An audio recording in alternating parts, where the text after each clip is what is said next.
Well, the days are passing us by, and soon it'll be the 23rd of April. And really, not seen a lot about the big fight, have we, at the moment? I mean, now, I did read an article the other day about drugs, drug testing, and what each fighter's insisted on from the other fighter. Both of these guys have got, shall we say, previous about drugs. I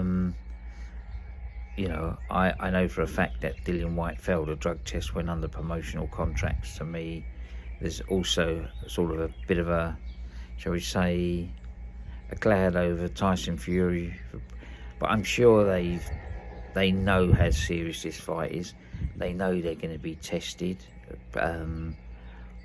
If I was managing one of the fighters, I would actually insist on a weekly test in this fight. I would ask to have that put in the contract, that each fighter is tested weekly, because nowadays, I work with a sports physiologist, one of the top in the business, and he tells me it's not the drugs that are taken, it's now the masking agency that is the prime thing that most athletes who cheat, and I'm not saying the boxers are cheating, so don't take that wrong, but who do cheat, they spend more money now in their teams discovering a masking agency which can mask what they're taking, or and there's ways around of beating everything.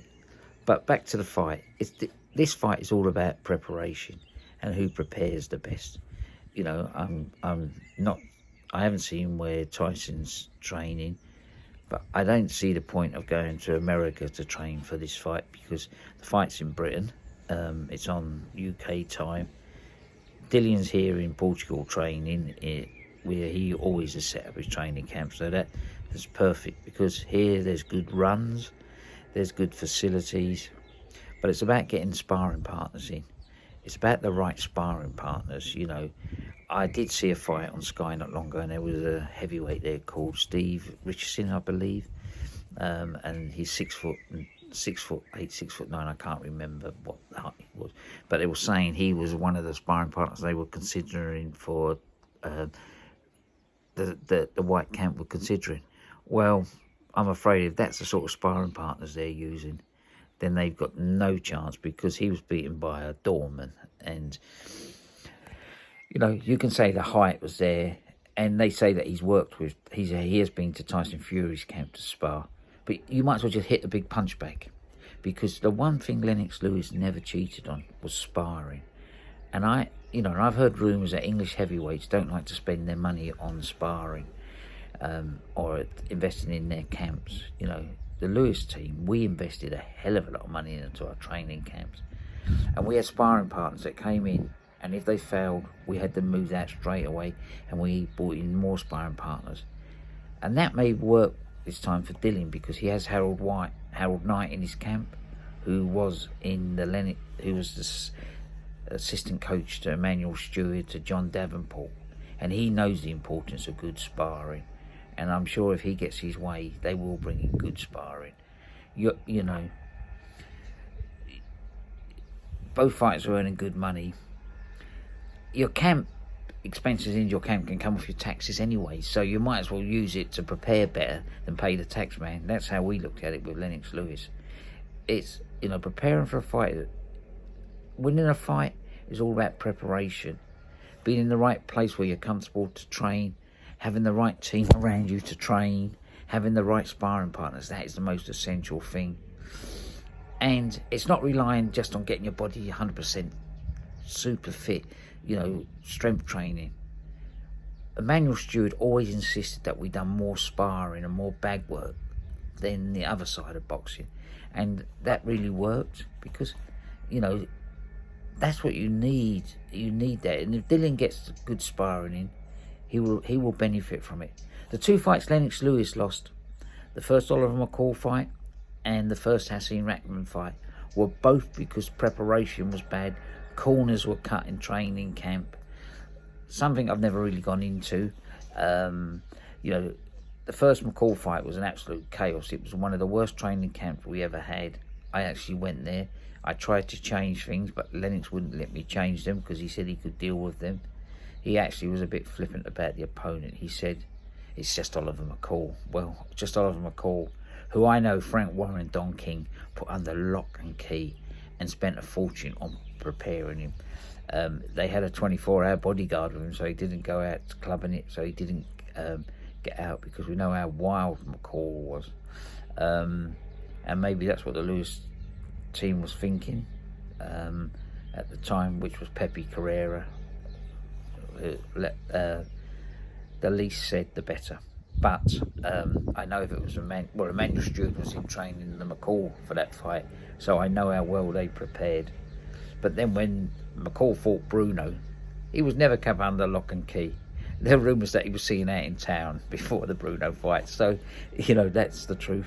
And then the second fight that we lost, the Hasim Rahman first one, was training in Las Vegas, 2,000 feet below sea level, when you're fighting 7 feet above sea level. Why train there? Because the new business manager who came in, who wanted to be the business manager, the boxing advisor, everything other than the job he was supposed to do, got Lennox apart in Ocean's 11. And let me tell you, it was no more than a 30-second to 1 minute part. And why they had to be in Las Vegas? Because that's where the film was being done. Ridiculous. And Lennox paid the price. He turned up into South Africa 10 days before the fight, absolutely shattered, ill prepared for that fight.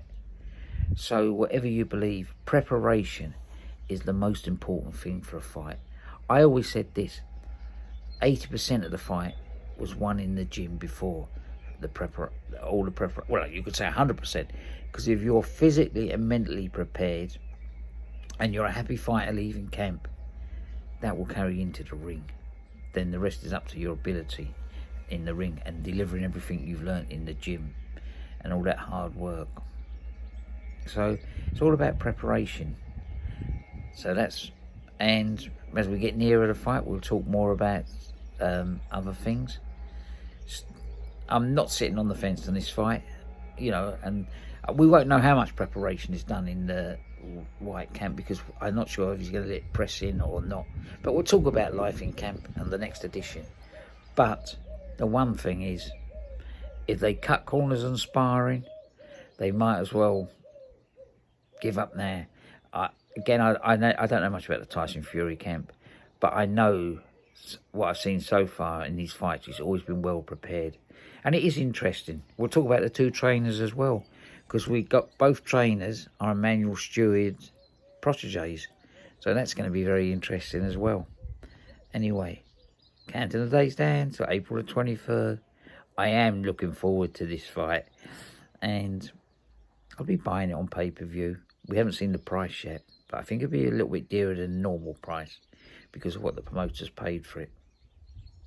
Enjoy and prepare well, Fury, Dillian Whyte, because Dillian, this is your one chance. Your one chance to prove you are good enough to be a world heavyweight champion. And for Fury, it's his legacy.